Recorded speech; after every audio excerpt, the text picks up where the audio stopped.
We're live. Hello. Hello, everyone. Welcome. Welcome to GarageBand. Welcome to Bunjil Place. We start with our acknowledgement of country, and we acknowledge First Nations people from all over the city of Casey. And we pay our respects to their elders past, present, and emerging. You know, the first people of this land who have been rocking out and making music for thousands and thousands of years. Always was, always will be Aboriginal land. Welcome to GarageBand. Welcome to our EOI session. Thank you, Bunjil Place, for hosting us. My name is Joff, and it's a real privilege to be here with Always Live today. It's the third year of GarageBand. I see some familiar faces in the crowd. We've got a host of special guests to talk to you, not only about GarageBand, but about some of the other opportunities we have this year, new opportunities, as well as some alumni. So what I'd like to do is also welcome everyone in the live stream. Now, hello live streamers. We can give them a little wave. Hello live streamers. If you have a question, feel free to hit us up on Instagram, the Always Live Instagram, or send us an email at the GarageBand email. So a little bit about me. Hi, I'm Joff. I'm an artist who gets to make a whole heap of work and travel all over the world with these big, huge, crazy events. A lot of the events stem from when I was a young musician, and I got to live my dream. Since I was 14, I found my people. I played in a punk hardcore band, got to travel through Australia in a Kingswood. For those who don't know what a Kingswood is in the audience, it's a really cool old car. And from then, I got to tour in my theatre company, who was also a band. So now I make these big shows that are really about opportunities to meet your people. I'm not on the stage usually for these shows. Today I am. But very rarely am I on stage. I like to open up the stage for other people to, be amplified, to be seen, and to play music. So that led me to be the creative director of these big events called White Night Bendigo, White Night Geelong, which was unreal. And from that, I got to meet this new festival back in the day called Always Live. And since then, we've had this incredible event called GarageBand that's been hosted by Square. And now this year will be hosted by Bunjil Place. For those musos in the audience tonight and online, give yourselves a round of applause. Thanks so much for showing up. It's really cool. It's really important that today is a safe space. If you've got a question, we've got some allotted question time for people in the room.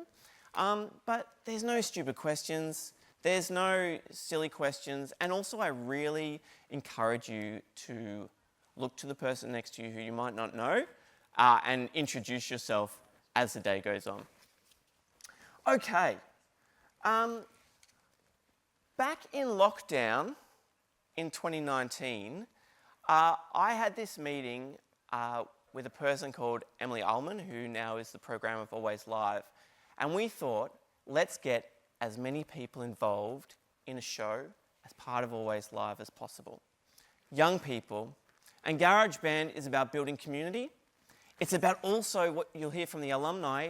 It's about playing in a gig that all of a sudden you're playing in this huge statewide festival. These people, Always Live, brought Foo Fighters to Geelong in their first year. They've got Jack White this year. You're going to get a chance to play with some in the same program as some of these amazing artists. So I reckon I'd like to introduce first someone from Always Live. Can you please welcome to the stage Katie James from Always Live. Hi. Thanks so much for joining us, Katie. Look, I think you'd be best placed out of all of us to really give us an insight as to how huge and incredible this program is. You've done one of your first announcements already. Correct. You're going to do another one. Yes. Later. Secret announcement. But yeah, I'd love to hear, a bit more. Thank you, Joff. Firstly, I would also like to acknowledge the traditional owners of the land that we're meeting on today. And also, I just want to acknowledge Bunjil Place and Square, AMCOS, City of Casey. This is an incredible collaboration, and of course with yourself, Josh, and the team in growing GarageBand for the third year. So we're so excited. Always Always Live is a 17-day event. We take over Victoria and celebrate music from the 22nd of November through to the 8th of December. It is run by Visit Victoria, so the premise is very much about visitation into Victoria and celebrating that Victoria is the live music capital of Australia. So it's a huge sort of celebration of not just your Jack Whites, but also a lot of different pillars of the program that include 2 huge sort of takeovers of the weekend at the last weekend of Always Live with Garage Band, but also we've got fantastic kind of community-free led emerging events as well, and we've got End of the Line, so there's a huge program there. You mentioned Emily before, the genius sort of behind putting together this web of activity and programs. So it's about making music memories and celebrating music in Victoria. So yeah, it's huge, and we're very grateful to be able to deliver this as a major event within Victoria. And we're very much about supporting and nurturing the connections with, you know, younger emerging artists and giving them a platform and a space to play, and then to also have the opportunities to grow and hopefully grow with us as we continue on into the years as well. It's so massive, this festival. So I think, you know, although today's really about GarageBand, but it's also a chance for you to jump on the website and just check out. There's so many live performances already announced. Some of us over here were talking about the Frankston music scene. You know, there's the End of the Line that's happening in Frankston, a place that's close to my heart. What do you think at the moment would be your the artists that you're most excited about, or the events that you're most excited, other than GarageBand? I think it's sort of seeing how, like it's really about giving a stage and a platform to a lot of Victorian artists as well. So I'm really looking forward to seeing the End of the Line in Belgrave and seeing the End of the Line in Frankston, and sort of highlighting, you know, like the community engagement. And I mean, that's really the drive of why also Victoria is the music capital. We have all, you know, we're all really supportive. We all love music, and there's a lot of incredible artists in this capital. So it's really the, I'm sort of looking forward to seeing the fans and seeing the showcase of the Victorian musicians. It's unreal, and also I think what I love about this event and working with Always Live is, after this as well, and you'll hear, is if you get a chance to play in GarageBand, there's also opportunities along the line to be support acts or perform in some of the events as well outside of GarageBand. And that's something that we've really worked hard on in terms of like building, not only are we building a music scene and a peer group together, but we're also kind of building a legacy that's, you might have seen a band play their first ever gig at GarageBand, and then 3 years later they're supporting Amel and the Sniffers, or something like that. Absolutely. Yeah, so End of the Line, we're also having artists that were from GarageBand previously as well, so we're always sort of looking for those opportunities into the bigger program into the coming years. But what I've, and I guess just, seeing the growth of GarageBand over the first couple of years, and I know that you'll sort of talk about the history of GarageBand and how it sort of started, but you can see the tentacles of the project growing and growing, and particularly the community and how you've all sort of connected with each other and supported each other. You've really built this out organically, and and it's very much testament to you guys that have been part of it over the past couple of years. It's wonderful to see how it's grown, and this year with Bunjil Place, we've got the 20 bands going in. So, it's just going to grow and grow really, and it's really brilliant. Exciting to see.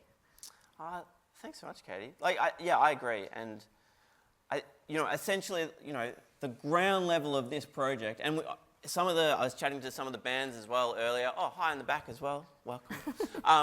Is that, to create more opportunities for new bands to play. Because I think there's lots and lots of smaller venues having to close down at the moment.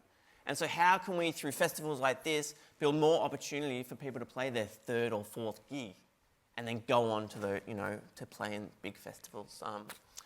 The support that Always Live give to this event is incredible. It's something that we've built together, and it's just brilliant. Yeah. Well, I mean, it's a big part of what Always Live has a responsibility to do, and it offers a platform for for musicians, and it's so exciting to see, and it's just incredible to see, I mean, you'll play the reel of it a bit later, but just the reflection of, the packed audiences and the support that goes into it, and the networks that, it's just, it's such a pillar of the program and so important to Victoria. Thanks so much, Katie, for joining us. Katie's going to come back at the end for questions. For me, I just think it's really important to know the breadth and scale of this incredible festival. Thanks for joining us. Thank you, Josh. Please give Katie a round of applause. Thanks, Katie. So let's just chat a little bit about GarageBand, okay? So we're really lucky to be partnering with Bunjil Place and APRA AMCOS this year to make a heap of opportunities for young artists. So not only are you here to hear about GarageBand, but there's other people you can talk to there's other opportunities added to this year. So how it works is essentially in Fed Square, we set up 3 stages, and so many people, we take over Fed Square, and each band gets to play one song, and they play that song, then the next band plays their song, then the next band plays their song on stage 3. And essentially we create a moving mosh pit that go from one stage to the next stage to the next stage. It's unreal. In Bunjil Place, we'll be set up in the plaza out the front, like this extraordinary plaza, and we'll perform. You get to perform 2 songs if you're playing in Bunjil Place, and there'll be 2 stages set up. Again, with the moving mosh pit idea. I like this concept. I like the moving mosh pit. It is yours to go on and use as you see fit. As well as that, you get to be played on the big screen in Fed Square and the big screen in Bunjil Place. So it's unreal. It's really important to stress it's not a battle of the bands. So GarageBand is about building a peer group and a support network and finding your people as well. So there's no competition, but we do ask that you stay for the whole show and you are front and center for those bands, moshing, dancing, and supporting. Let's go through some of the main info, and I just want to introduce to the stage my co-pilot, Freya. You might have got some emails from Freya. Hello, Freya. Hello. And we'll just run through some of these key infos. So 20 bands are going to be selected to perform at Fed Square. Each band will perform one epic song. So we talk about, don't we, Freya, I guess, think about your favourite song. Yeah. You might have heard it a million times, but the people at Fed Square and Bunjil Place may never have heard it. The one that you can really kick out the jams. 10 bands are selected to perform at Bunjil Place, and each band will perform 2 songs. Yep, and at both venues, we've got these epic big screens. Cameras will be recording each performance at each stage, and that'll be beamed up onto the big screen. So everyone that is walking around these venues, they're kind of like going about their day, and then they catch this awesome image, and they're like, all right, I'll go watch whatever this is.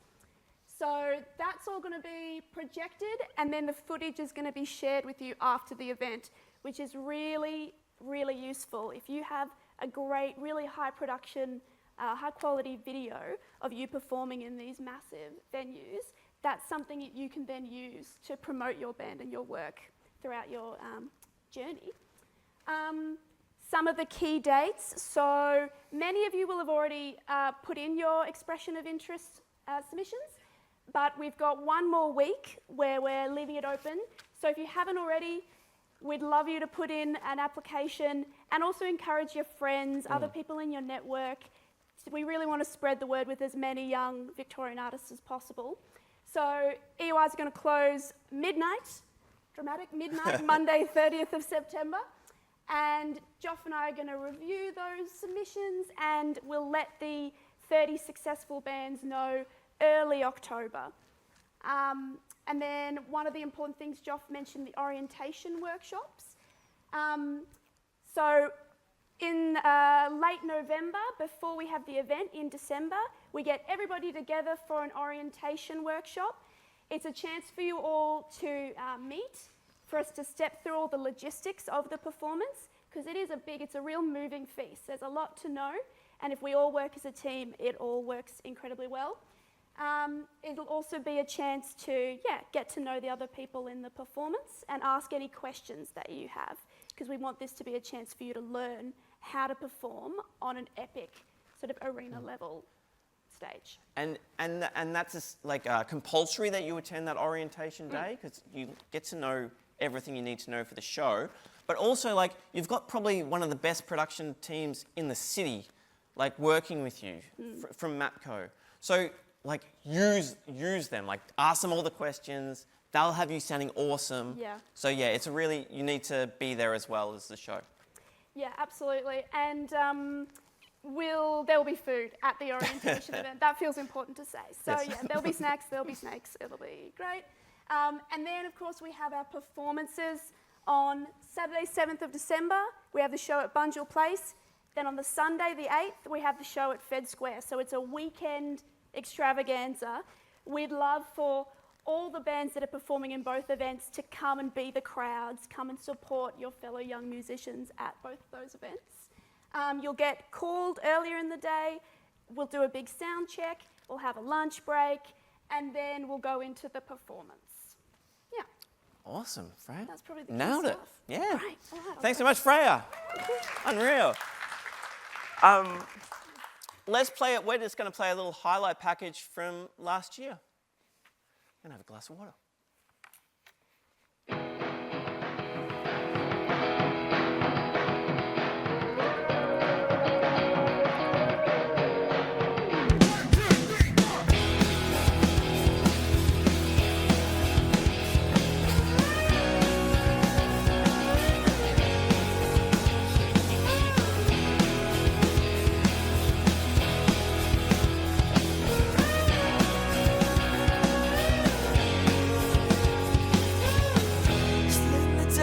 I'm not sure if I could find this feeling anymore. Just too late if I'm too stay. Take off your shoes, put on your suits.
Literally, the best nights of my life are there.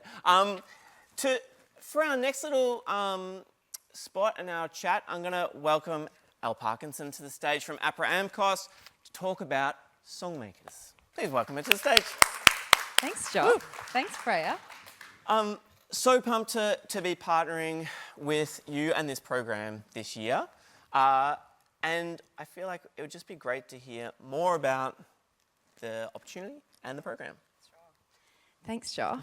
Hi, everyone. How awesome is GarageBand? I so wish that something like this existed when I was at school and I had just started making music. It's just so awesome. I'm so excited to be here. My name's Al, and I am the Victorian manager of the Songmakers program. But I am also an artist, so I write and perform songs. I've worked in management in the music industry. I've worked in community radio. I've run events. I was at Music Victoria for a little while. And this year I started working with Songmakers as the Victorian manager. And what we essentially do is we put songwriting and production workshops into high schools. So we've been doing that a lot this year. And we also run holiday programs. So it's a 2-day intensive, and usually we do them in high schools. And the first day you write a song and the second day you record it. And you work with music industry professionals such as Claire, who you'll hear from in a little bit. But I'm so passionate about this program because when I was at school, songwriting wasn't really something that you could do or was really encouraged very much. And I just didn't know that it was an option. And so I'm really excited that I can be a part of a program that really supports songwriting and production. But I love GarageBand, and I'm so excited about this partnership because what we're doing as a part of GarageBand is that we're offering 4 bands who apply for GarageBand to do a Songmakers workshop. So on the 30th of November and the 1st of December at the Channel, which is in the Arts Centre, we're going to do a Songmakers workshop with Claire, who you'll hear from, and Reggie Banks and Satali Mack are going to be the mentors. So the first day, the 4 bands will come together and you'll write a brand new song, and the second day you're going to record that song. So it's a pretty awesome opportunity for anyone who is applying to be a part of GarageBand. Yeah, so that's what we're doing. A little bit more info about it, Freya, if you wouldn't mind the next slide. Thank you so much. So, as I said, it's on Saturday, 30th of November and Sunday, the 1st of December. Time is 10 a.m. to 4 p.m. It's a free program as well. So if you're applying, it's absolutely free. The whole program is free. I'm good, Freya, if you want to keep going on. You can apply through the GarageBand website. So has anyone already done an EOI yet? A few people? Awesome. Yeah. And if you haven't yet, you can apply through the GarageBand website. It's all in the same application, so you can just tick a box that says that you want to apply for the Songmakers workshop as well. Transport, if you need a hand with transport, we can help you out with that. So just in your application, you can put that in, or if you're successful in your application, then we'll contact you about that and give you a hand if you need it. I'm good, Freya, if you want to keep going. Yeah, gorgeous. What you need to bring is any kind of portable instrument. So if you want to bring your own guitar or amp or ukulele or pedal board, if you want to, you're more than welcome to. Leads, picks, that sort of thing. A water bottle and a paper and a pen so we can write some lyrics.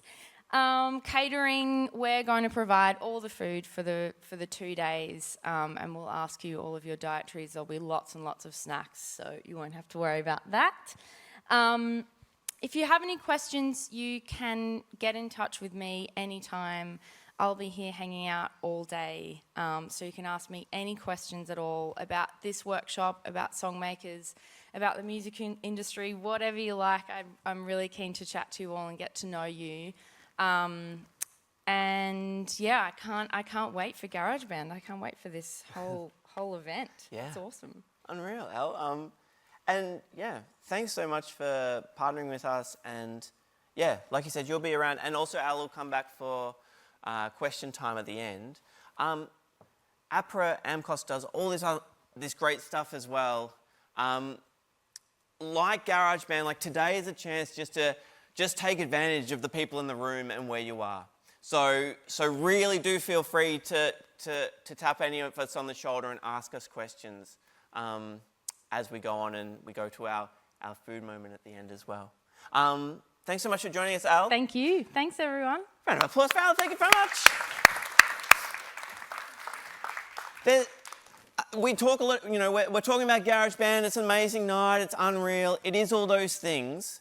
But also, it's important, I just really want to stress, that some people apply and they don't get through, but you can really contact us at any time and have a chat about your application or what you're up to, and we are really happy to reply to any of those things as well.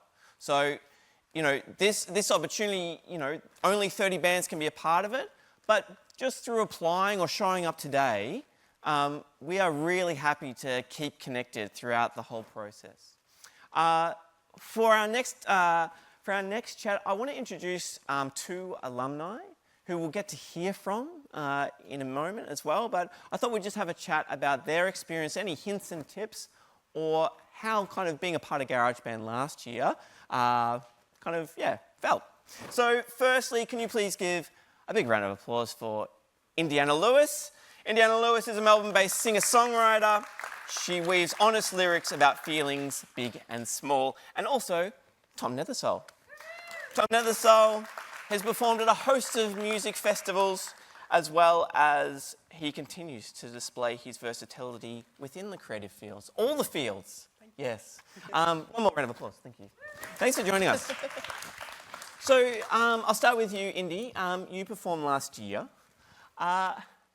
In terms of your musical journey, how many gigs had you played up to that point, to GarageBand?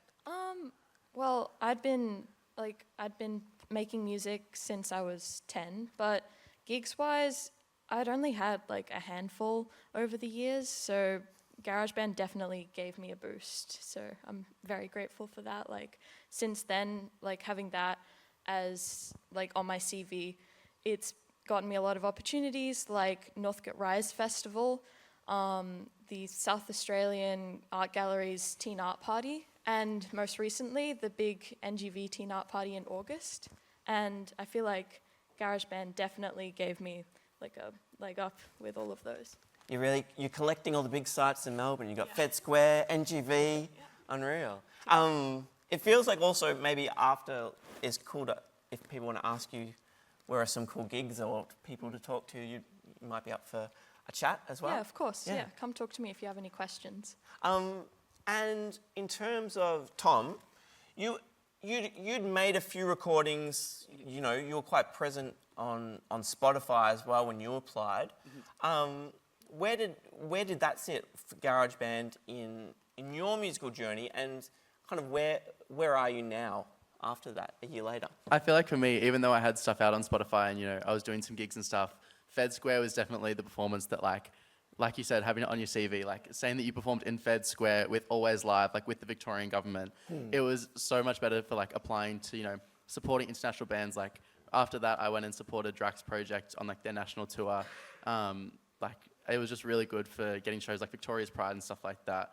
I think it really like was the next step in doing, those more prestigious kind of shows. And yeah, for me, I think the site is such a draw card. Both these sites this year, Fed Square, Bunjil Place, they're big public sites. What was it like performing like to a general public audience? It was really, really cool. I had some people in the front who are actually wearing, they gave me these bracelets afterwards. It was so cute. And I decided to do a song that I had never sung live before. And I posted on SoundCloud maybe a week before. And they were in the front, screaming all the lyrics to an unreleased song. And I was like, damn, work. So that was really, really fun. And yeah, in Fed Square, it was it felt like a dream. Yeah. Unreal. And then in India, I was thinking about, you're both kind of out there by yourselves. You're two solo performers on the night. What was the feeling? How did you feel on the night performing? You got this. You were on stage 2 or 3. This beautiful, the sun was setting. You were there playing solo. It was unreal. How did you feel in that moment? Well, leading up to it, I was nervous because it was a big deal. But playing, it was incredible, and everyone was so supportive in the crowd. It was a big crowd. Like, he wasn't joking about this mosh pit. It's massive.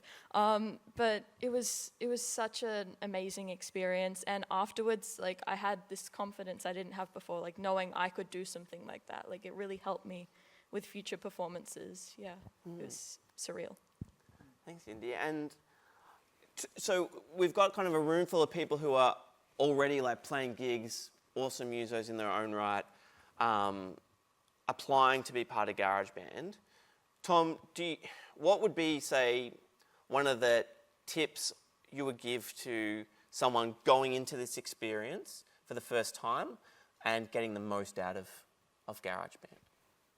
I feel like going in as if you're already like really, really experienced and going in like having fun, obviously.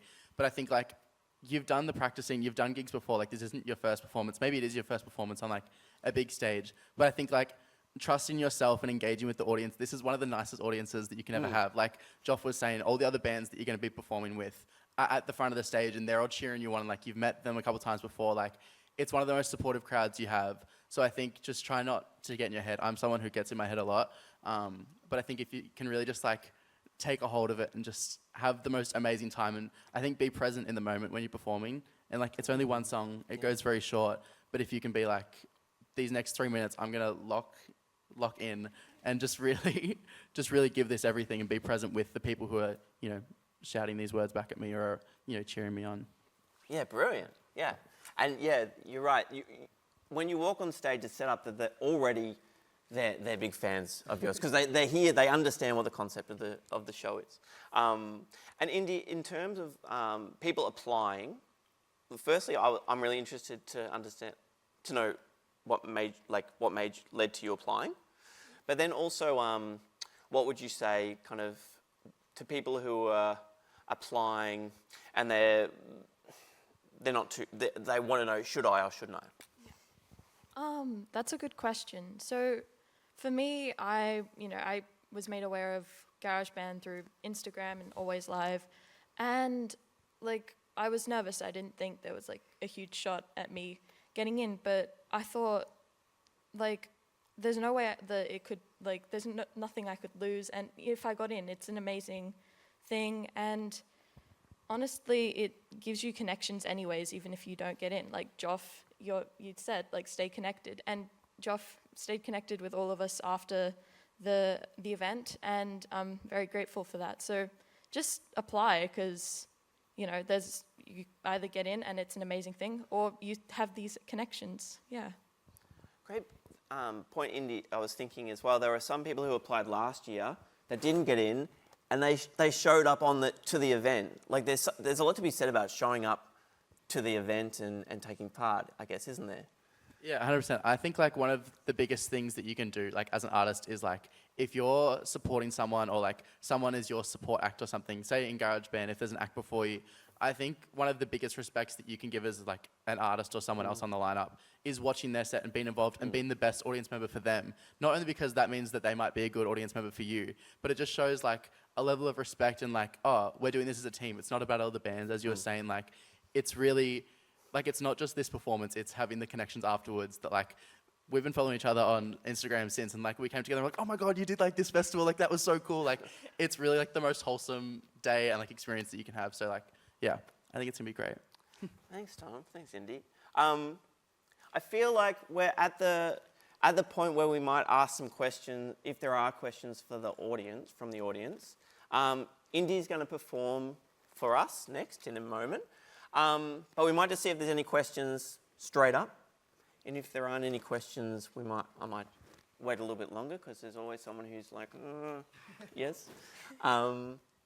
Any questions from some of the musos in the audience? Freya? Oh, yeah. Yeah, great. Freya's just doing all the things. One more round of applause for Freya. Thank you, Freya. Are there any questions in terms of the application process or the EOI process, in terms of talking to some people who have been there and done that? You just have to raise your hand. And it's totally fine if there's not.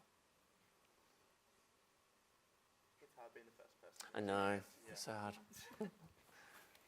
Yes. And the Devil Horns as well. Big fan. Thank you. I guess a question I'd ask is there anything a band or artist can do to stand out for an application for something like this, or is it just like a total luck-based thing? Really good question. Awesome question. Like, Freya and I talk about this a lot. Did you have an answer, Freya, for that? Yeah, well, I was just thinking... You might have to come on stage. Yeah. Take a seat, Look, Freya. I'll take a seat and join you. Yeah, I mean, we get so many awesome applications, and I think it's always incredibly hard to choose. I think it's really good to just like show that you're really you want to be a part of being a part of this community and like connecting with other young people. We get a real variety of performers, some that have more experience performing and some that are very new to performing. And so we want to feel like it's a really lovely group that's going to encourage each other. So I suppose that's something that I would, think about when applying, is flagging that's part of the kind of values of your group. I was going to say a similar thing, like that, like, as an artist and musician, you find yourself, you have to write grants a lot. Has anyone applied for a grant yet? You're right away to get some money for a project. What I would say is there is a lot of power in the origin story.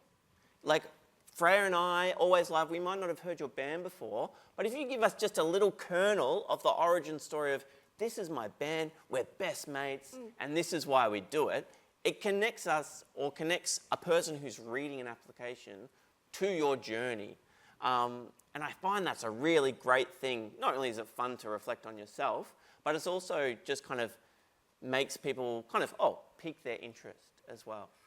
So that's a really good one. Definitely. And then I suppose as well, thinking about the song that you link to in your application, and picking the song that'll really like show the character of your band or of your music. Another question over here. Thank you. Thank you. Thank you. I was just wondering, because I didn't know sort of what this was. I just clicked on it, all right? Perfect. I'm loving a good sponsored Instagram ad. That's how I'm getting most of my things from, stuff like this. Anyway, but I don't think I put very much effort into my application, thinking about it now, because it was probably 3 a.m. and I was just, doing something. So I was wondering, is there a way to like edit that and maybe adjust it a little bit? Because yes, there is. Because I was like, I don't know if I even thought this was real. I saw the big government logo. I was like, this is a scam. It's not a scam. AI. It's real. Yeah. So Absolutely. There is either a prompt in the confirmation email that you've received, or you're also welcome to email us at garageband.alwayslive.com.au and just say, can I edit some of the bits in my application? I've already had a few people send through and be like, actually, I want to do this song instead, or actually, we got this photo, and we'll fold that into your submission. So I reckon send an email is the best way. And we'll have those details up on at the end of the session, or you can come and chat to me. okay, thank you so much. But good call. Is it a scam? A couple of people have come back to me asking if it was a scam. They found it on Instagram and messaged me. So yes, good. 2 things I wanted to clarify, and then maybe we'll ask if there's any questions for Tom before Indy gets started. We say under 21, which is true. If you have a member over 21, that's okay, as long as the majority of your members in your band are under 21.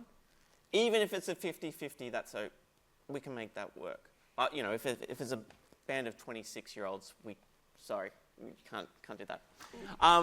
But also in terms of age, we have one of our youngest ever garage band performing alumni here today with us.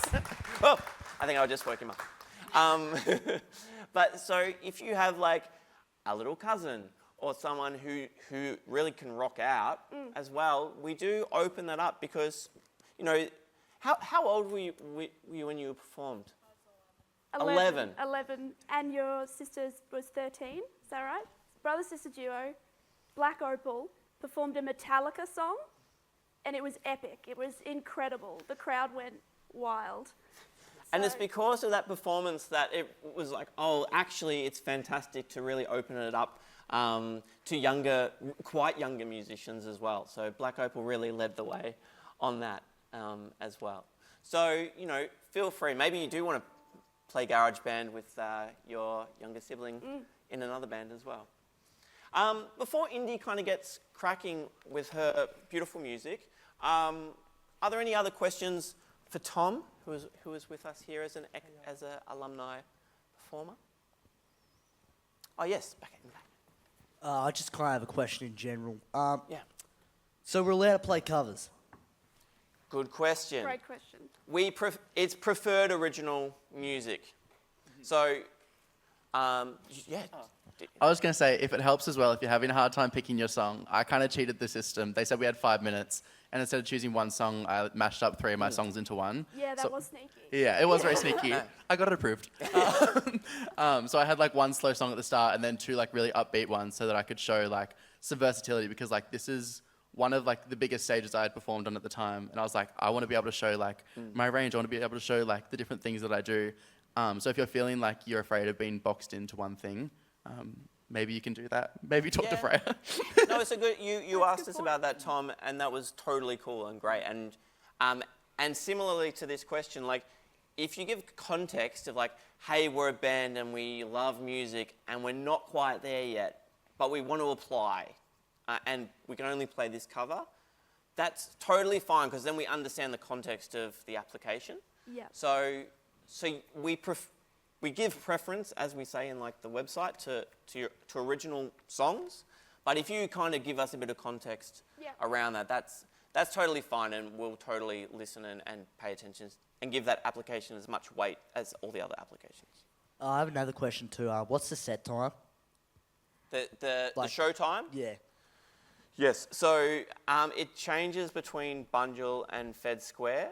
So you're testing me now because I had it on. Oh, Freya. It's Yes, okay. Bunjil Place is 3 p.m. to 5 p.m. That might change slightly, but that's roughly when the performance will be. And then Fed Square is 5 p.m. to 7:30. So for both events, the aim is to kind of have this beautiful the sun sets as the show goes on.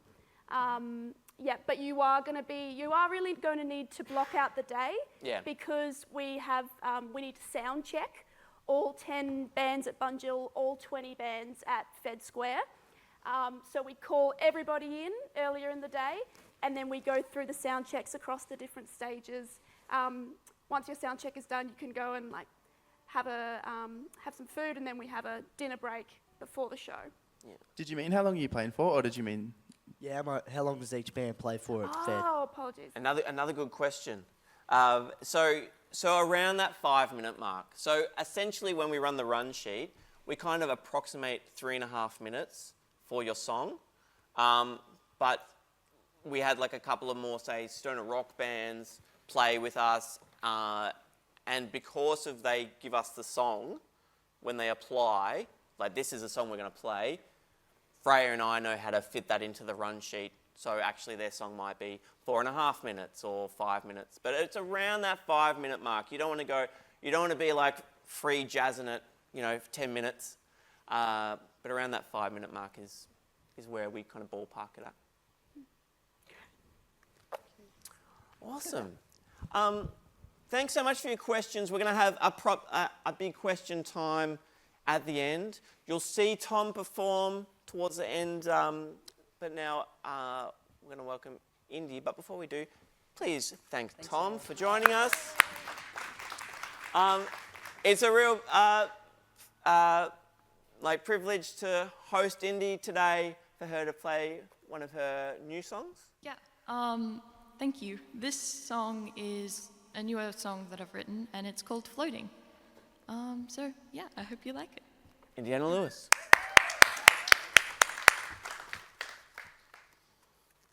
Can't touch the ground. Can't tell me at all what it's like to be the one I wanted, to be so blind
Indiana Lewis. Thank you.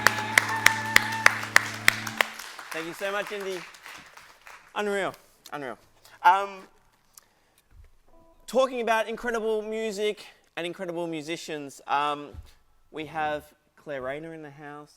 Claire Rayner is an ARIA-nominated vocalist, songwriter, top liner and vocal engineer. In recent years, have seen the prolific musician forge her name locally and overseas. Receiving airplay across Triple J and BBC Radio 1, that's in the UK.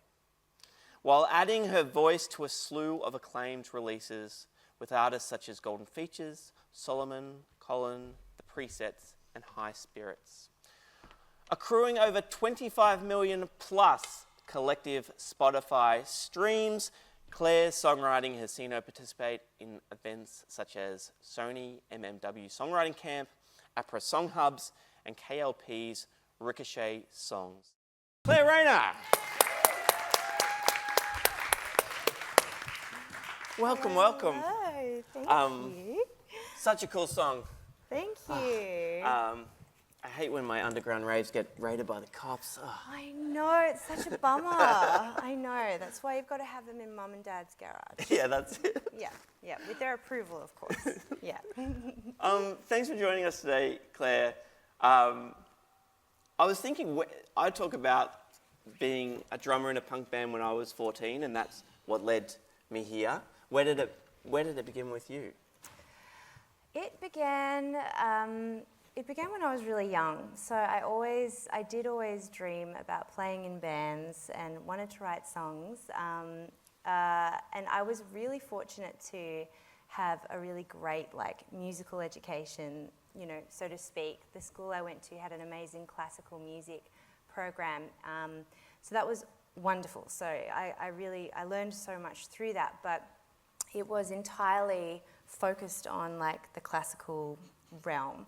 There were no bands, no opportunities to write songs. I was always trying to convince people at my school to start bands with me, and it just never happened or went anywhere. So that's where it did start though. So I did kind of do a few performances in bands throughout my school years, but it wasn't until I went to uni, and I went on to study classical music at uni as well, playing a very obscure instrument. Do you want to try and guess? This is something that's not in my bio, that's the fun fact. It's a wind instrument. The French horn. Close, close, not quite. It has a double reed. Do you want to give it a I go? don't know what that means. I'm just a simple drummer.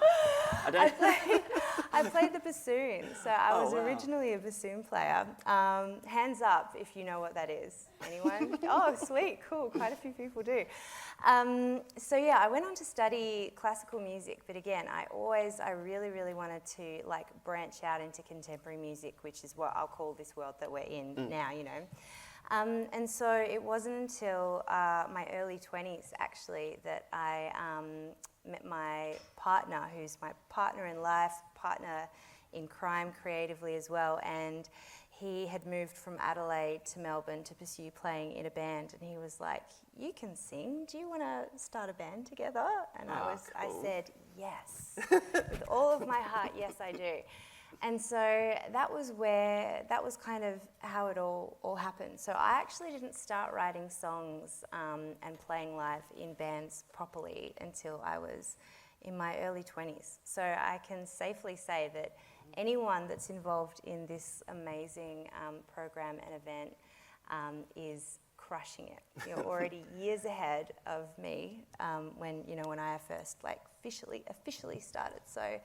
Yeah, so the rest was history from there. My first band, we wrote our first EP, played lots of gigs, hustled, tried to make our way through the murky forest of the Australian music scene without a map or a guidebook. We had we just had to figure it out ourselves, really.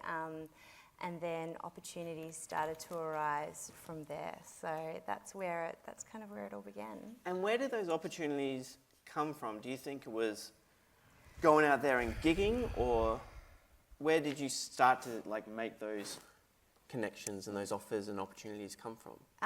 Well, definitely, absolutely through community. So that's why I love hearing about that, here, and that's such a big part of what's happening here.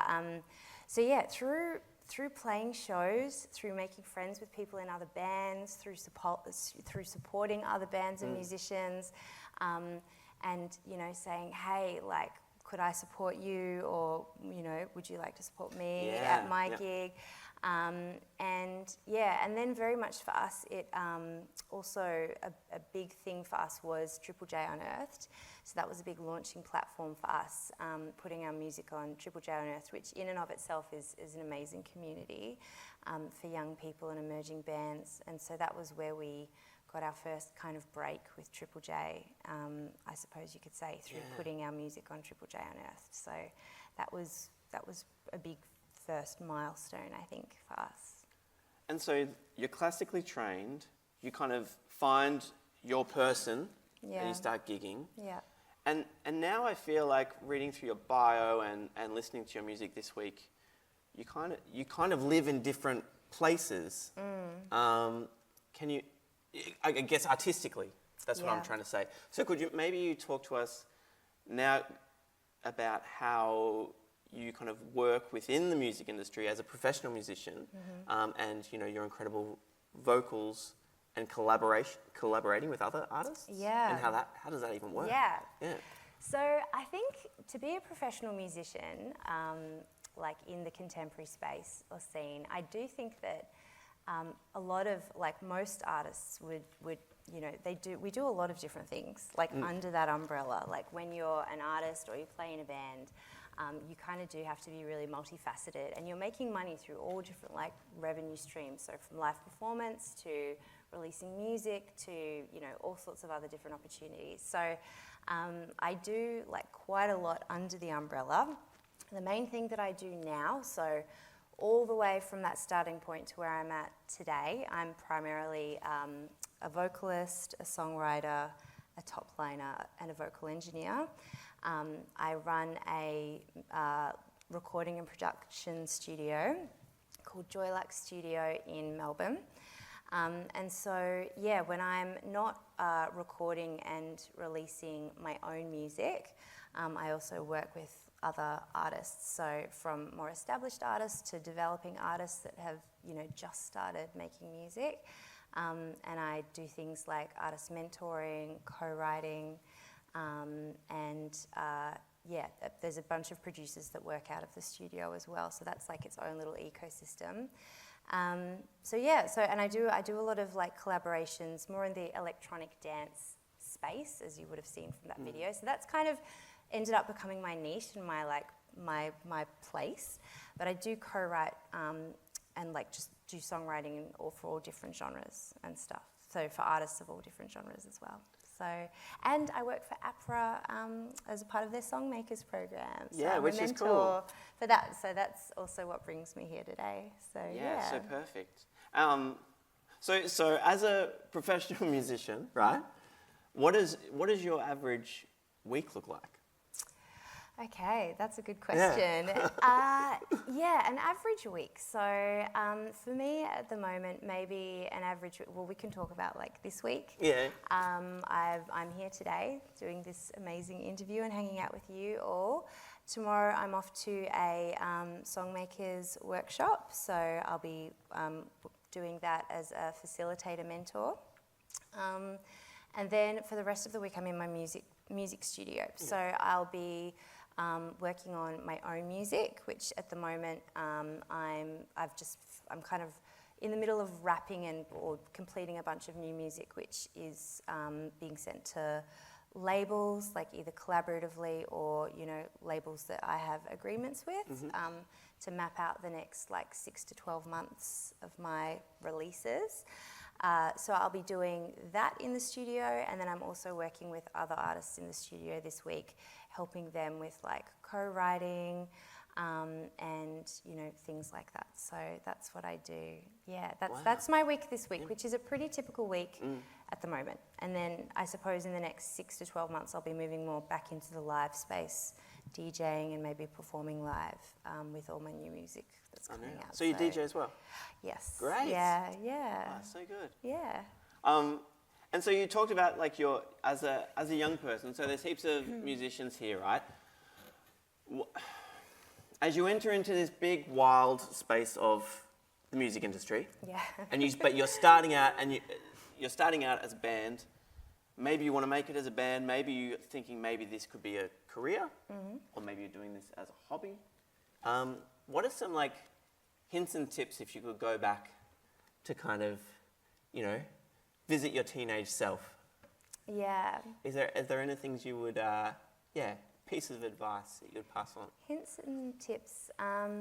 Okay. Well, I think definitely, again, we've talked a lot about like community and stuff, but really, I really feel like that's how things happen. You don't want to be like on your own little island, and you can just put music out into the universe. But I think that if you're not kind of like making friends with all of the other people in your scene and supporting each other, I have noticed that, you can things can remain quite like stagnant, or there cannot be like progress in that way. So I strongly recommend like, networking, making friends, collaborating. Collaboration is a great way to kind of like, like cross-pollinate on your projects and reach different audiences and stuff. And I guess another just piece of advice I have is that it's a marathon, not a sprint.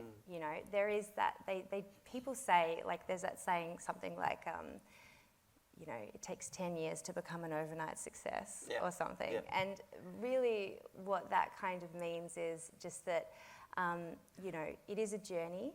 It's a process. There are bands that just like blow up overnight, and you see like, at a really young age, people become really successful. But what is more often the case is that, it is like, it's a progression that has like highs and lows, And my own career has been very much like that, full of highs and lows. And I think the most important thing is to just be really resilient, to be very kind to yourself, to be kind to each other, and to, take care of yourself and to try and enjoy the journey. Because we're always hungry for that next big opportunity. But then the moment that kind of comes, you're already fixated on the next thing and the next thing and the next thing. And so it is really important, I think, to stay present and to just remember that maybe the things you're doing now that maybe aren't that big a deal to you in the moment were the things that you dreamed of like a year or a few years ago. So it's so important to try and like stay present if you can and enjoy the process. So that would be my main piece of advice. And the other piece of advice is to simply just like set goals, set a timeline for yourself, like 3 months, 6 months, 12 months. What are my goals or our goals as a band? We're going to write this many songs. We're going to put together like a 30-minute live set. We're going to try and start like putting on shows and performing live and releasing music. Map it out. And if you do that, it really kind of creates a framework that you can work in. So I think that, that's a big help for people, and, supporting each other in that process. It's such a good point. I think about that a lot. And like setting goals, all that stuff. And also like just showing up. Going, hey, we're gonna as a band, we're gonna rehearse every Tuesday night. Yeah. And then you show up, and maybe it's a rubbish Tuesday night, and you haven't written anything new, but at least you're there. Totally. And next Tuesday it might be a different story. Yeah, just show up. Like that's the big thing. I think the biggest thing with like creative blocks, whether or not it is, we've got to rehearse or we have to write a song or whatever it is kind of like the anticipation of it where you can get in your own head. So I totally agree. If you can just setting small goals. If ever you're feeling like that, don't say, oh my God, I have to rehearse for like an hour or I have to write a whole song. Just say, I'm going to pick up my guitar, or I'm just going to sing for 10 minutes or whatever. Just make it just even turning up and getting in the space means that you're in the zone. So for me, if ever sorry, my mic. If ever I don't feel creatively in the zone, or I have a bit of writer's block, or I'm feeling a bit like avoidant about getting in the studio, I just kind of like open the recording session and just I'm just going to do 10 minutes. And often that 10 minutes will then turn into like an hour, a great hour, you know, if you take the pressure off yourself in that way. That's so, a great point. yeah, I totally agree about that, just turning up. Do any bands in the room, like, do you find that you have scheduled, like, rehearsal sessions? Yeah? Yep. Are there rehearsal spaces in Narre Warren to rehearse, or are they mostly, like, in the garage or in the bedroom?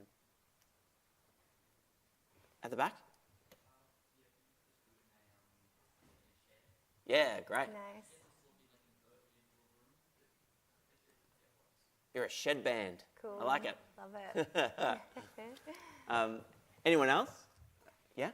I think I'm kind of lucky that I work at like an actual music place. So every Tuesday before work, I always go into like the upstairs area and just like practice for as long as just before work. So yeah. That's great. Awesome. For those who are live streaming, we've got a shed band out the back. We've got Kieran, who kind of also teaches music and uses that time. I'm here, let's go, and at the back.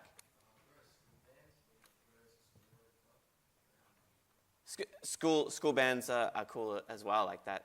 So school bands and that thing. Well, you know, how lucky are you to be in a school that offers music? I often think use those resources, and you know, right up until the time you leave. And one last one. Sorry, Claire. Oh, awesome! Another school band. Rad. Yeah, wherever you can do it. You know, I've spent most of my life rehearsing in living rooms. Yes. And wherever I can. So, yeah, whatever resources you have, just make the most of it. Totally. And also, I think we'll hear from Tom in a minute, and maybe Tom, if you're happy to start getting set up, if that's okay with Pat. You know, thinking about where you are, like here we are at Bunjil Place. Who's been to Bunjil Place before? Yeah, a few of you. Who's the first time to Bunjil Place? Yeah, awesome. Like, you're here now. Like, this is an incredible venue. We've got Farrick up the back. Farrick Scott. Say hi, Farrick. Hi. Farrick's hosting us and deserves a round of applause, I think. But Farrick and the team, this incredible tech team as well. But say hi to Farrick at the end as well, because Farrick's always up for like meeting new people and new bands who are making awesome music and exist in the area, in the local community. What I love about you, Claire, is you've kind of like you've kind of made it. Like, you're ARIA nominated, you're smashing it out on all cylinders, but you also have a want to like give back to younger musicians. Thank you. And that's what I really love about your journey. Can you talk a little bit about what role you play in Songmakers, and if one of us kind of gets to apply and gets through, what to expect, and maybe a good frame of mind to bring to that opportunity? Yeah, totally. So I didn't turn my mic off, did I? No, there we go. You know, always thinking about them. So I work as in the role of facilitator mentor. So normally at like a Songmakers workshop, there are 2 producer mentors and a facilitator mentor. And all of us are musicians and, you know, kind of bring different things, skills and experience to the table. But typically what happens on day one, as Al already touched on, is that the bands write a new original song. So we support you and like guide you through the day. You know, the day starts with like introductions and learning a bit about each other, and then we go into songwriting. And yeah, the goal is to smash out an entire song in the day, which then you perform at and like kind of share at the end of the day. And then on the second day, you go into production and recording with the 2 producer mentors, and it's really fast-paced. Each band, I mean, if there's like 4 bands, which there are in this case, each band typically only gets like 2 hours to record and have like their song produced. And so, yeah, it's an amazing experience, a great opportunity, because you're working with this like wonderful producer and engineer. I strongly, recommend that if you do the workshop, that you just try and absorb as much as you can, and store away as many questions as you can to ask about it. But yeah, that's what happens on day 2. The songs are written, the songs are recorded and produced, and then at the end of the day, we come together and have like a listening party, which is really amazing and so cool. And then normally on day 2, I, as facilitator mentor, tend to do like more, Q&A, talk about music industry, so kind of what we're doing now, talk to people about their like hopes and dreams basically, and what role music plays in their life, and how I can help you, or any advice that I can give to you. And also we do some fun interviews for our social media as well, if people are interested. Cool.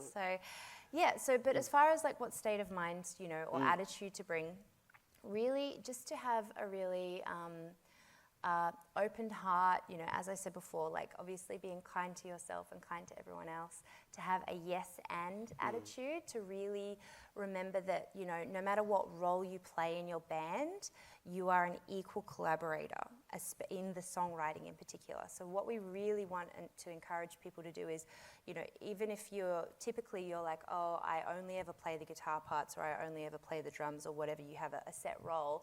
On the first day, we really want you to actually just like break away from that and to all contribute to the lyrics and the songwriting. Yeah. So that's like the main thing. So to, just have a very kind of open mind about that, and to just be really open to everybody's ideas, and just be really respectful, and you'll get that positive energy back in return. So. And I guess that's what's unreal about having you in the room, is songwriting is your thing. So all of a sudden you get to be in the same room as you, and get to learn more about songwriting, and also kind of collaborate a bit more. Yeah, it's really cool. So just so we kind of, all of the mentors, give as much advice as we can, and help whenever it's needed, and like give any little tips and tricks to like speed the process along, which is super valuable. And I'm saying it's valuable just from even my own experiences, where I've done like writing camps and had to write a song in a day. That just like honestly changed my life, and my career, because I never thought I would be able to do that, like smash out a song in a day. So it's, the Songmakers program basically helps people learn how to do that. So it's really cool. Unreal. Before, I'm just going to do a time check, because I want to ask you. All right. So can I just do a couple of quick fire questions? Yes. The coolest gig you've ever done? Either Sydney Myer Music Bowl. Oh, wow. That was pretty amazing. That was like a milestone. Otherwise, playing at the Forum, supporting an electronic act called The Presets, who were like one of my teen and just teen to through adulthood like influences and inspirations. So touring with them was just like a mass. I never could have imagined that would happen. So that was a dream come true. So those gigs were pretty amazing. Very cool. Yeah. Weirdest gig you've ever played? Weirdest gig. There's been so many. That's a funny thing about playing in bands. You're going to end up playing so many weird gigs, and you just. Again, that's why I say, like, be kind to yourself, because things go wrong, things get weird, the sound is bad, so just try to enjoy it and like hold it together, and it's an amazing moment in time that you'll like look back on and laugh,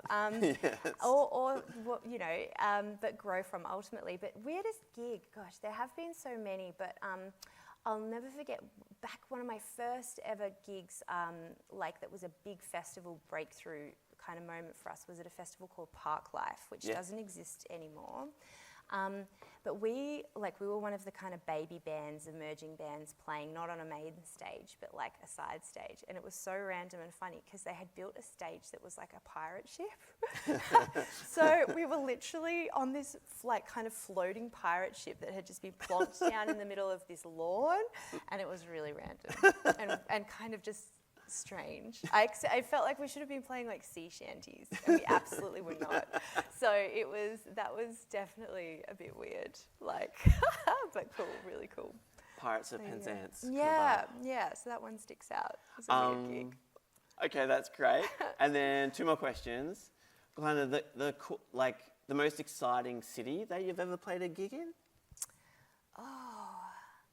I mean, that's a hard question, but playing in your own, like playing in Melbourne, it's amazing. The music scene here is so great. And of course, if you come from Melbourne, then it means you're kind of playing to a home crowd. Yeah.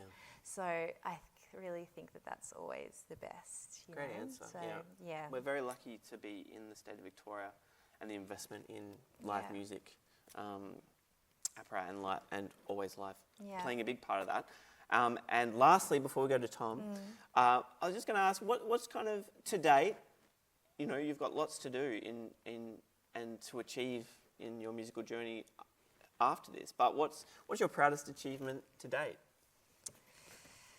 Honestly, I mean, this might sound weird, but I think just persisting and like actually forging a career in this space, you know, it really wasn't easy. There wasn't like the infrastructure or like support networks or channels that exist now, and so and yeah, it is. There's often so much adversity, even just from like family, you know, which I'm sure.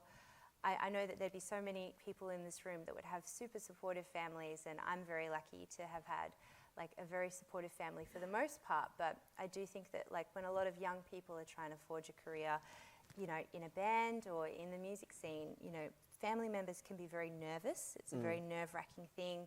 And there is often like quite a lot of disapproval, even when relationships are good, you know, not to mention if they're not so good. So I think that kind of managing that as well kind of is a big challenge. And so I think that just holding true to your convictions and working hard, that's the most important thing. If you stick to it and you work hard, I think that in time people will understand and come to really respect and support your choices.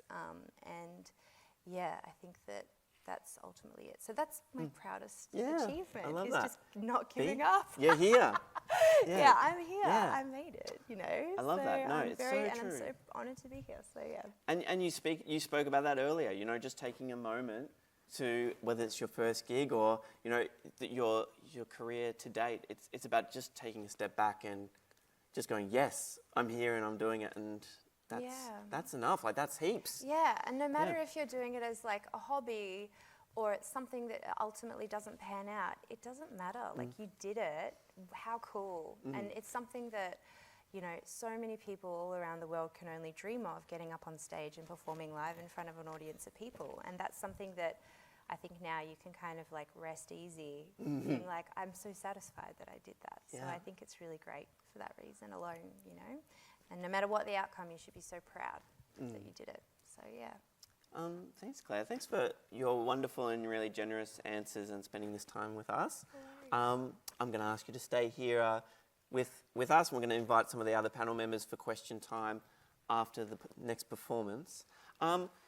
Tom's been standing up there like an absolute champion. Well, I said, please get ready, and then I continued to talk for another 20 minutes. Would you actually mind? I just have a pain in my stomach right now. Would you mind if we go to the Q&A section? Yeah. Then we come back for that, if that's okay? Absolutely. Yeah. I'm so sorry to do that. That's totally fine. And then also, let's see how we go after that. Then we can finish with the performance. Yeah, if that's beautiful. okay. Yeah. Go for it, Tom. Let's do the Q&A. Great. Well, I would like to welcome up our panel members.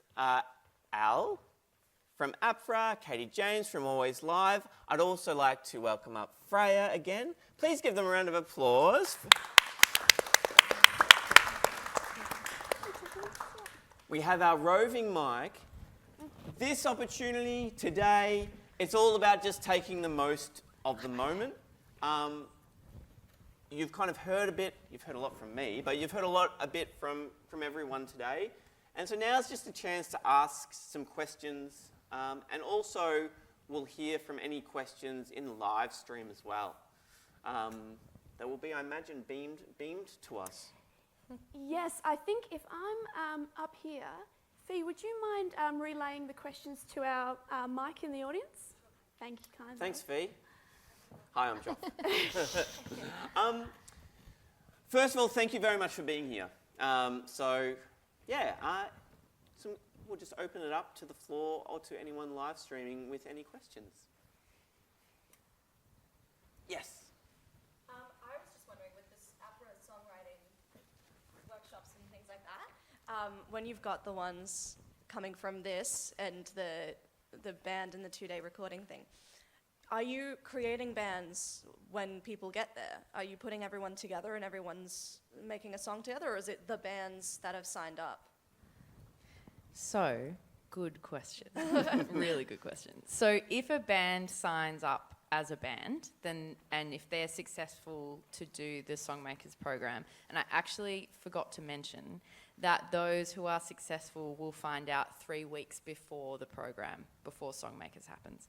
So if you're applying as a solo artist, I think that there will be one group where we actually put solo people together. So there'll be bands, and if you apply as a solo artist, then you'll be working and collaborating with other solo artists in one band. Does that make sense? Yeah, that does. Yeah. Cool. Are you a solo artist? Yes. Cool. I found, when meeting you earlier, I was like, this is such a good connection to be in the same room. Yes. Yeah. Okay. Any questions from the floor? Yes. Yes. Is there a criteria for which venue the bands get chosen to play at? Question. Good question. I think, no, not really. No. I don't think there is a criteria. Really opening up the 2 venues this year has been to like open up the opportunity so more young bands can be a part of the project. But no, I think for me as an artist, I'm really interested and excited about working with Bunjil Place to connect them with some local musicians as well as some like outer metro regional musicians as well. So there's opportunities that can just carry on after GarageBand. So there's no specific criteria, no.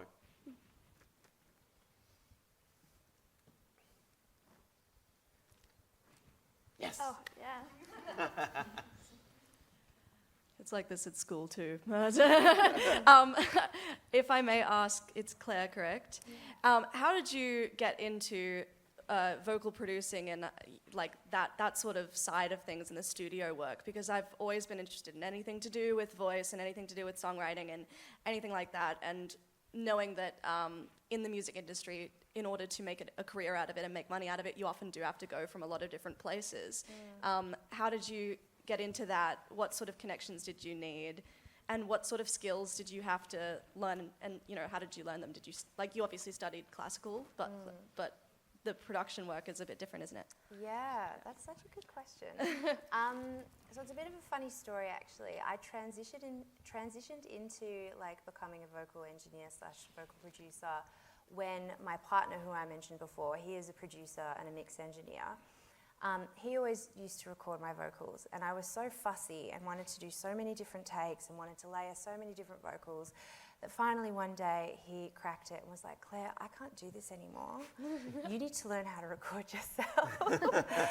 And so he was like, here's a microphone, you know, here's a sound card, here's Logic, this is what you do. And just, I started like real, you know, baby steps in like learning how to record myself. So just to be clear to everyone, I'm a self-taught like vocal engineer / producer in that realm. There are, however, lots of amazing courses. There's short courses, long courses at all sorts of different institutions. It's so great. So, you know, you can, you know, look at doing one of those to like learn the fundamentals of recording and or production or beat making, depending on what you're interested in doing. YouTube also, wow, what a resource. Amazing. Didn't really, again, I did actually, no, I'm lying. I just hadn't really like looked into it, you know. I was just very spoiled and lucky that someone was able to record me. But yeah, you can like, you know, obviously there's so many resources online. But that's how it all began. I started recording myself, and then suddenly a whole world opened up, and it changed my life. And then that was what really led to me doing a lot of feature vocal collaborations, which I would arguably say is where I've had like my most success and has opened up the biggest opportunities for me that are now like kind of echoing out into all my whole career. because people could contact me and say, will you write for me on this song? And I could just be like, yes, and just do it really quickly, send it off. So that's how it started, just with me learning how to do it for myself. And then I suppose once I kind of established a bit of a name for myself, it was then just a matter of me stepping into offering that service to like other people. And wherever possible though, I want to try and encourage other people to be self-sufficient, because it is the most empowering thing. It means that you can strike while the iron's hot if you do have an idea and you need to like get it recorded. It also then means that you can go on to like, you know, either work in that role or like even just collaborate and support other people in providing that for them. So yeah, that was basically how it panned out for me. But yeah, there's lots of different ways that you can kind of approach it, but just baby steps. Focus on one thing at a time. Don't be like, oh, I have to like learn how to master like programming drums and recording this and this. Just start really simple, you know, drag a MP3 of an instrumental that you get from wherever into Logic or whatever software or, you know, DAW that you use, and then just record a vocal, set the BPM, always set the BPM, and then record. So, and this applies to instrumentalists, it applies to everyone. Whatever your instrument is, you can do the same thing. So I think just focus on mastering one thing at a time, just find a few plugins that you like and don't overthink it.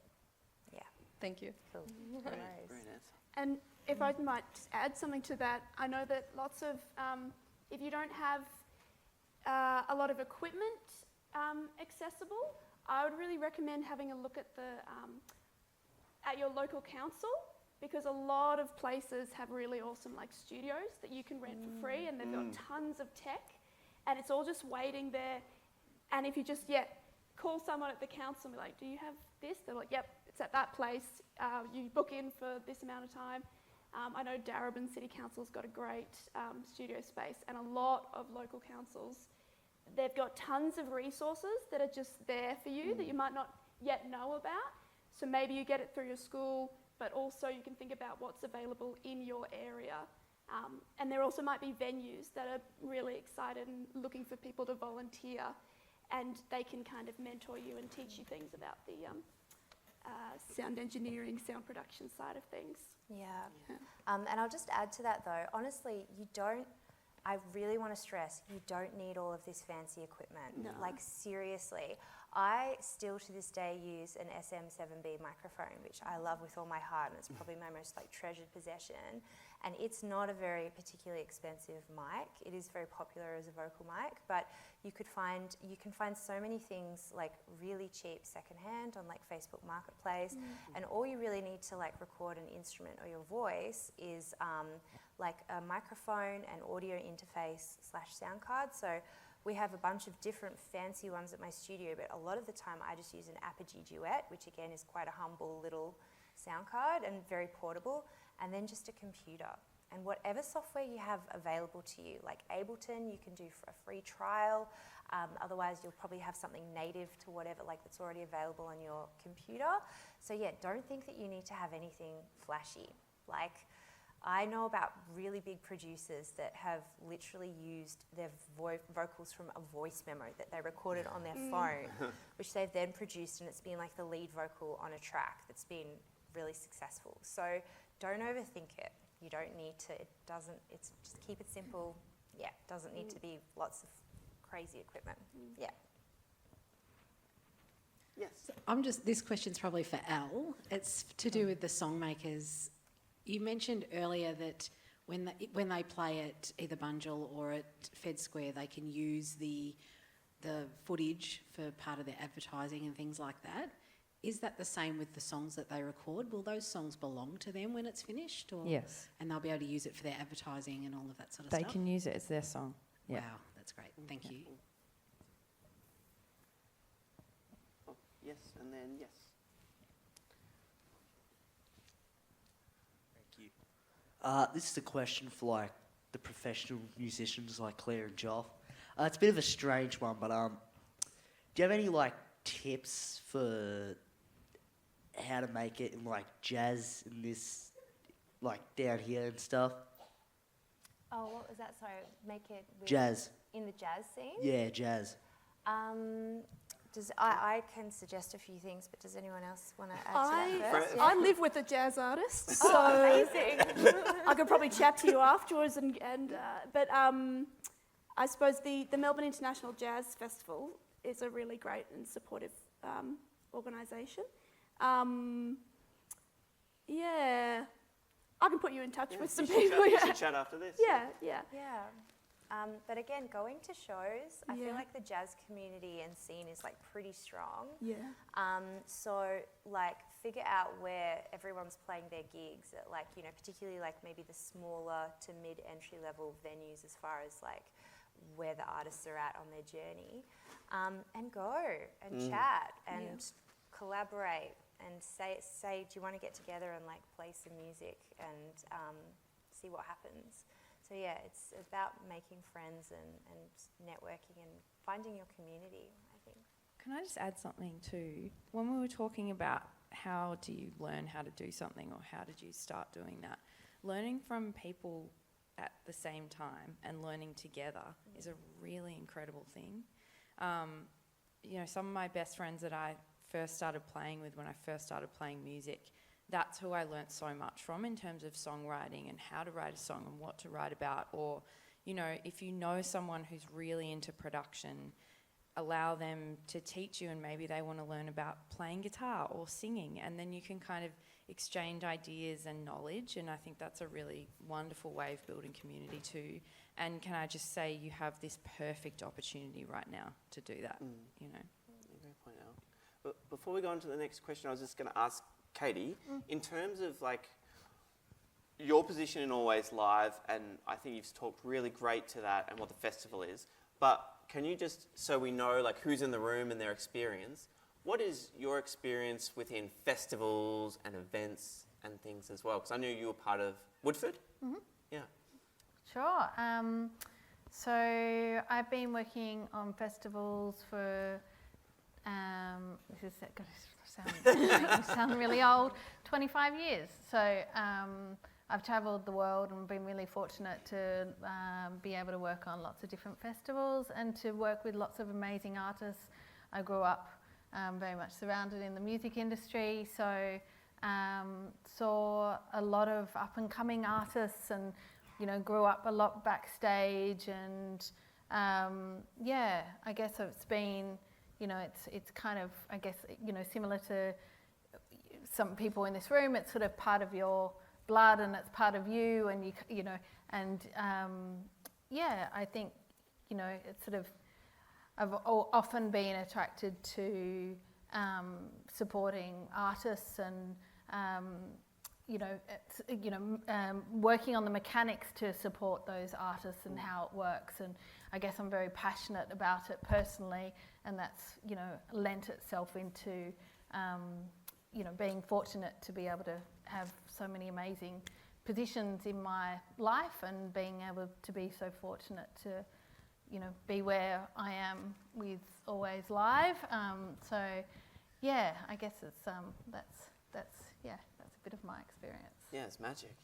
Yeah, I guess that's why I was wanting to ask that question, because you've kind of you know all the facets of like putting on a festival, putting on this massive festival, but also being backstage and DIY events and supporting bands. So yeah. Yeah, I've also I actually play music, and when I was 20, I won a Triple J competition. Not many people know that.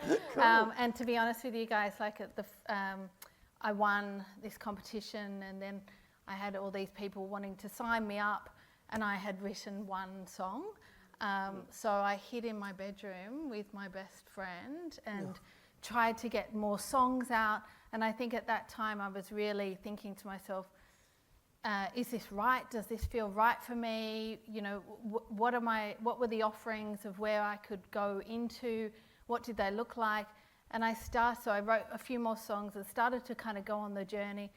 But to be honest, it just didn't feel like I was more of a musician that sort of sat around writing music to myself, and it wasn't a door that I really wished to walk through personally. So I sort of declined, and I have no regrets. I continue to write music wherever I can, but it's something that's a bit more personal to me. Yeah, lovely. That's a really great story about kind of in terms of what we were touching on, that thing of where does your music belong? It belongs to me or it belongs to the band? Yeah, that's beautiful.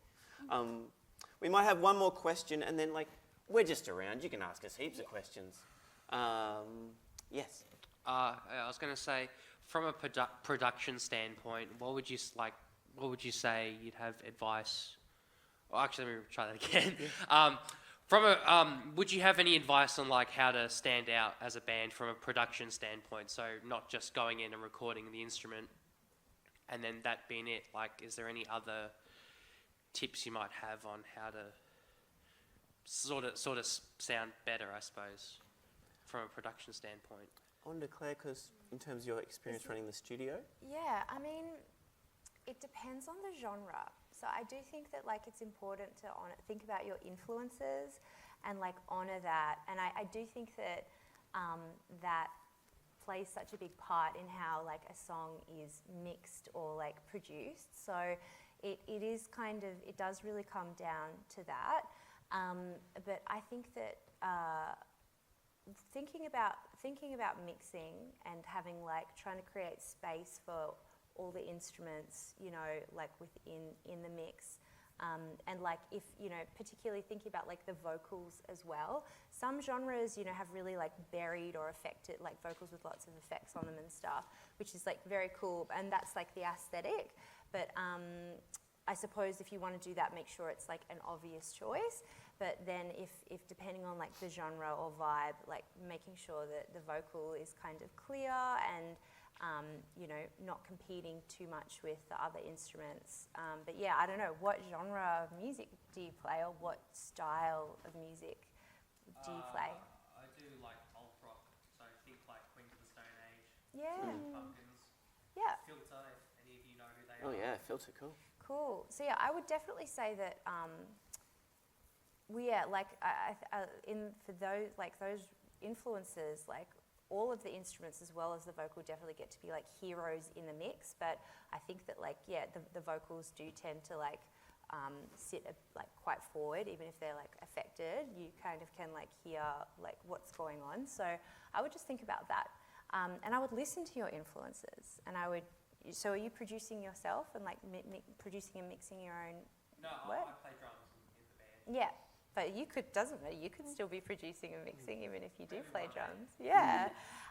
So I think that ultimately, it comes down to making sure that everything has its moment, and that the vocals aren't completely buried. Probably is the best advice I could give, as just a sliver of advice. Yeah. But mixing is a whole other giant conversation. So, yeah.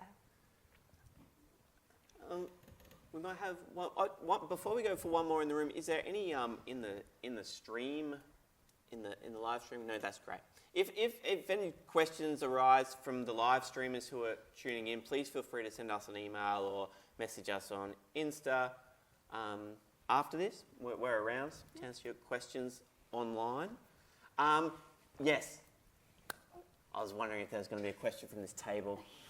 So, if a solo artist or a band is successful in entry, what type of social media or PR exposure do we get as artists? Because we're going to something pretty big, so I would assume there's a huge beforehand huge social media presence from everything. Are we able to get any videos from you guys to put on our own social media pages? Yeah, absolutely. Katie, would you like to talk to that? Yeah, absolutely. I mean, we push, you're right, there's a big engine, with the whole of Always Live, but we're definitely focused on telling the story and the content prior. So there's a lot of social and digital kind of collaboration that we do as well, and also having the partnerships with City of Casey, Bunjil Place, and also with Federation Square. There's a lot of alliances in terms of what comms that we have going out as well. So it's also, we try and work collaboratively. So it's also, if we can provide you, the content to share you know, we try and do it sort of together. And there's also, like, you know, we've got great, I guess, you know, we've got the screen at Fed Square, we've got flags going out, we've got, you know, Bunjil Place here as well. So there's a lot of stuff in the lead up as well. Like, also, what's like policy on like displaying and selling merch as well at these shows? So technically we can't sell merch, but that question comes up in the process, and like we can answer that question, but essentially it boils down to if you want to bring some stickers and, you know, give them to the audience. People have done that. It's been really great. But yeah, no, we don't sell merch in Fed Square. Yeah. Great questions. Thank you. I finally got the question from this table, this mysterious table over here. We're going to round things up now. My stomach is rumbling, and I'm scared it's getting picked up on the mic. To everyone live streaming, thanks for joining us. I looked down the barrel of the camera. Thanks, Channel 9. We've got Tom. Is Tom playing? Yeah. Tom's going to play in a minute. Fantastic. So I just want to, before just round things up, then Tom's going to take us out, and then free food. Thank you, Bunjil Place, for everyone who's here. So please stick around and have a chat with all of us. I'd like to thank all of our panel members. Thank you for joining us and spending your time with us. Round of applause. Thank you. To Indiana Lewis, to Tom Nethersole. The most important thing as a musician or in the arts is to thank the production team. Thank you to the production team of Bunjil Place. Thank you, Visit Victoria, always live. Thank you for supporting this Fed Square Bunjil Place. I've already said that. And yeah, keep the questions coming in. Apply now, tell your friends, and have a wonderful rest of the day. To take us home, to say goodnight, Australia. We'll be counting down to New Year's Eve. I'd like to welcome Tom Nethersole to the stage. Tom, take it away, and thank you very much for joining us. Thank you very much. Thank you for being so accommodating. I appreciate that. The song that I want to do is the title track off my debut EP. It's called Hindsight, and this whole EP was about coming to the end of my 20s and looking back and wishing that things had been different so that the present could be different. And it focuses a lot on losing my mum when I was younger and, you know, certain friendships coming to an end. So yeah, this is Hindsight, and I hope you like it.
Hindsight's 2020 when the glass is half empty.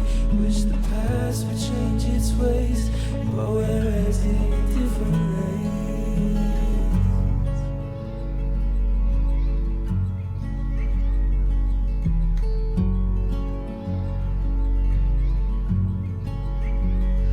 Left a note inside a quote I hoped you'd see. Something about being too much ahead. Cause I'm a mess and you'll regret getting so close. So I packed my bags and now I'm heading for the coast. Could've been different.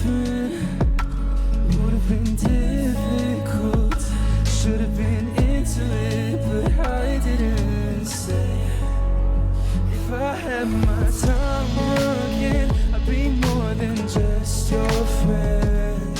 I'd be everything you need and more. Allow myself to be adored. But I guess hindsight's 2020, and we're just a little more trendy. In the moment, though there's few, until we're old enough to have a view.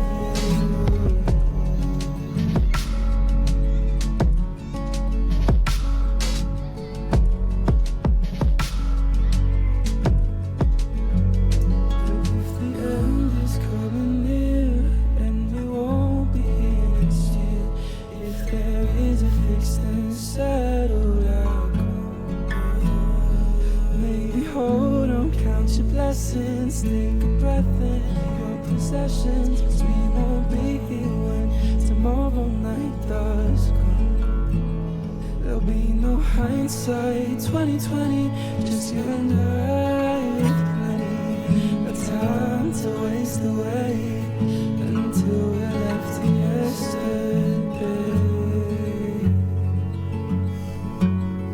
Thank you so much. My name's Tom Nethersole.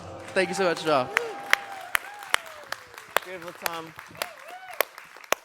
It's always a huge privilege to be in the room with so many young artists. Thank you for being here. Give yourselves a round of applause. I want to give a big shout out to Crystal and Megan from Always Live, who have been wonderful on this. Thank you very much for helping set up and doing the live stream. Again, thank you to Always Live. Thank you for everyone being here. Let's eat some food and ask some questions. Thanks again. Give yourself one more round of applause.